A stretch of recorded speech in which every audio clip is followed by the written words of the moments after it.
लोकांची चड जाल्ली आसा आमच्या पेक्षा. सो लोकांचे डॅमेजी विशीं चड उलोवया, ते बेगिनात बेगीन मोकळे करुया आनी मागीर गव्हर्नमेंटाचे डॅमेजीस आमी प्रॉब्लेम सॉर्ट आउट करपाक लागया. मेन इम्पॉर्टंट इज पब्लीक, आनी पब्लिकांक जें नुकसान जालां तें न भूतो न भविष्यते. अशें नुकसान केन्नाच जावंक नाशिल्लें. इतलें नुकसान सगळ्या वाठारांत जालां, म्हणजे रस्ते हे जालां, पूण कुळागरां, घरां, मोठे डोंगर कोसळ्या, मागीर माड, भाटां, झाडां, मोठी मोठी घरां कोसळ्या. हें नुकसान भरपा खातीर लोकांक मदत करपा खातीर पयलीं मुखार.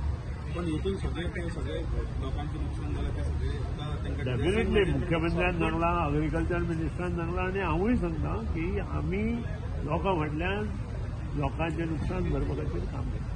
पण हितून नुकसान भरपूर इलेक्ट्रिसिटी डिपार्टमेंटाचे खांबे बी खूब जाणांक. हांवें तुमकां पयलीं सांगलां, नुकसान गव्हर्नमेंटाचें जालांच. रस्त्याचें जालां, बाकीच्या नदी नाल्यांचें जालां, तशेंच इलेक्ट्रिसिटी डिपार्टमेंटाचें भरपूर नुकसान जालां. हे नुकसाना बरोबर जें नुकसान पब्लीक लोकांचें जालां, गरीब लोकांचें जालां, तें सरकाराक मोस्ट इम्पॉर्टंट आसा. तांच्या खातीर सगळ्यांनी हातांत हात घालून हें काम करता.